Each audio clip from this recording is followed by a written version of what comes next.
If you know me at all, even just a teeny tiny bit, you know that I love me some powerful singing.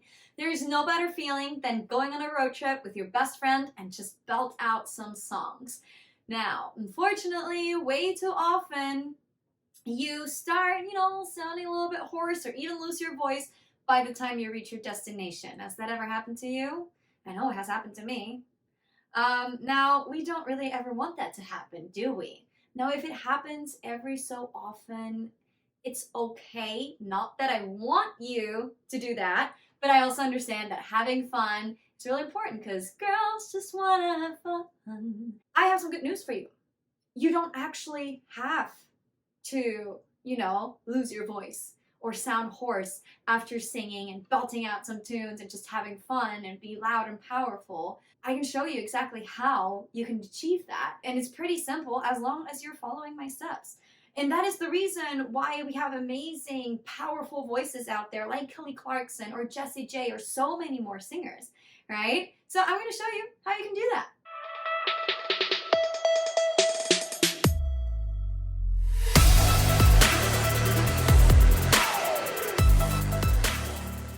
Hey there, my name is Lara Chapman and I'm the founder of VoxTape Studios.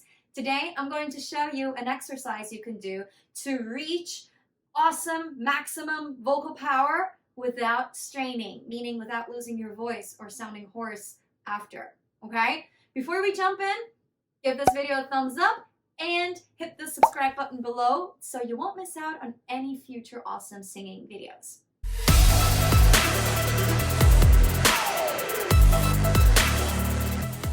Before I'm going to show you the exercise, I quickly want to explain to you what vocal power is. Vocal power is so much more than just belting.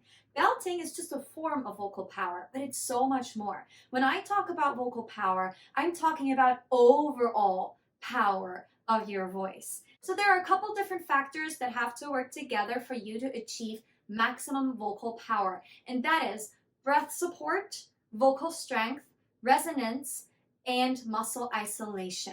The exercise that I'm about to show you works on muscle isolation and resonance at the same time. Now, it is important that you don't mix up vocal power with force, okay? Yes, everybody can force themselves to be louder, to be more powerful, but that's not what vocal power is. Vocal power is something that should come naturally once you, figure out how to do it.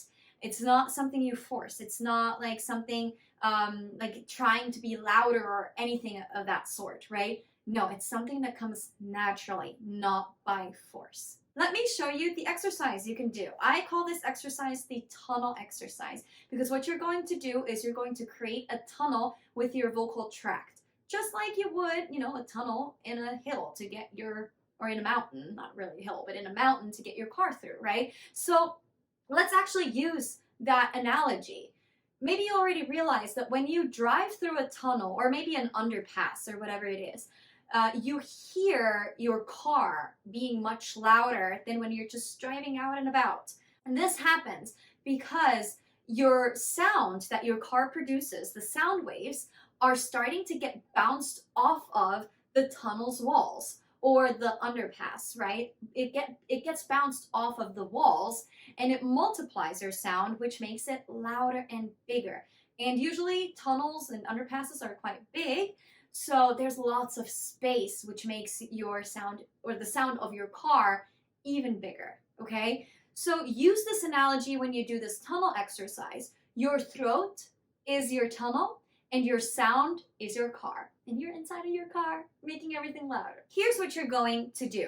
There are two different ways you can do this exercise. You can either do this exercise standing up or sitting down, or laying down on your bed or a sofa or wherever it feels comfortable to you. What's important is your support of your neck. Okay, so if you are laying down, and I recommend you do if this is the first time you're doing this exercise. Okay, so if you're laying down, lay on your bed and have your head hang off of the edge, but have the edge of the bed support your neck a little bit. You don't want to just go like this and then you're just hanging there. As you can hear, that changes my sound and it doesn't feel good. but you want to be at about a 45-degree angle, okay? So your edge of your bed supports your head right here just a little bit. I'm going to do exactly the same, and if you want to, you can try this as well, but sitting up. So I'm going to use my hands to support my neck instead of the edge of the bed or the edge of the sofa or whatever it is, okay? So again, you want to do exactly the same thing. You want to be at about a 45-degree angle to the floor, not just hanging there and not straight and like parallel to the floor, but about a 45-degree angle, just like that, okay? And you're holding up your head. You can lace your fingers in the back to make it a little bit easier, whatever feels good to you. Once you're here, all you're going to do is just breathe. Just breathe for a couple minutes, okay? A couple seconds.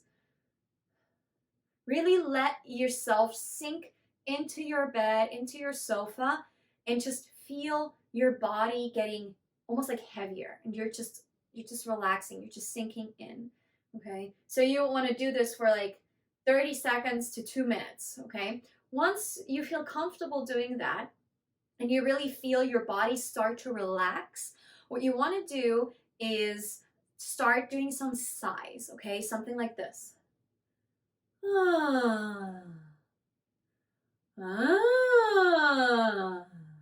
Now it is really, really important that you do not judge your sound. Obviously, the sound I'm making right now, not very pretty, right? But it doesn't matter. It's not the end product, okay? We just want to get into the right setting, into the right feel for the voice, right? So do not judge your sound ever, really, in singing, but especially not in this exercise, okay? So just do like 5 to 15 sighs, okay? So just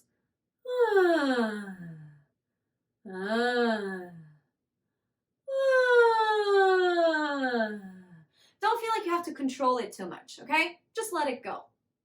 Wonderful. Then once you start feeling comfortable with that, you can either stay here or come back to a neutral position. So if you're laying on your bed, just go get all the way on your bed now so your head doesn't hang off the edge anymore. Or if you're in a standing or seated position, bring your head back to neutral or stay here. It's up to you. I would recommend try both, okay? So the next step, the next thing you want to do is pick a song and sing it really, really slowly, like half the speed of what you usually would sing it at, okay? So let's choose like Price Tag by Jessie J, okay? Because I used Jessie J earlier as an example. Seems like everybody's got a price. Or here, I wonder how they sleep at night when the sale comes first and the truth, and so on, right? It's really, really slow. So that's what you want to do, and that's all you want to do. You just want to feel that openness. When the sale comes first and the truth comes second, just stop, and so on, right? If your diction gets slurry, that is totally fine. That is not what we care about. We don't care about your diction, and we don't care about what you sound like. All we care about is that this feels open and free, right? We want to create a tunnel, right? Like I said, and that's why we tilt the head back. So we basically go straight down all the way to our diaphragm and not have like this 90-degree angle, right? We just want to go straight down. I know it's not straight, but close enough, okay? So really create that tunnel here. And by holding up your head, your muscles, your neck muscles, are actually starting to relax, right? So they use less space and they're not as tight, so your vocal tract can become bigger, okay? So there's more space for your sound to resonate, for your car, right in there to move through. Once you feel comfortable doing that and there's really no tension at all, it feels super easy to do, speed it up, okay? And now really make sure you're back into a neutral position. Seems like everybody's got a price. I wonder how they sleep at night. When the sale comes first and the truth comes second, just stop for a minute and smile, right? Like I'm being loud, I'm being, super free in my throat, right? Like obviously, you would want to have a little bit more intention behind it, right? Like, seems like everybody's got a price. I wonder how they sleep at night. But the feeling in your throat is exactly the same, okay? So whenever you start feeling yourself tense up in your throat again, go back right here, right? And just go back to sighs. Ah, ah. And then come back up here. Do it slowly. Okay? And just play around with it. That's all you gotta do, really. And just really let your throat open up to get rid of any of that tension. That is it. That's your exercise. Play around with it. Apply it in any of your songs, especially in the most difficult sections of your songs. And keep doing it and see if it helps you release some tension in your throat. It has helped me so much. And I know it can help you too if you're really letting yourself relax and if you stop judging your sound. You can achieve many wonderful things once you stop judging your sound, okay? Don't start, but once you stop judging your sound. All right? Wonderful. Let me know how it goes in the comments below. And yeah, I can't wait for you to just experience some amazing success.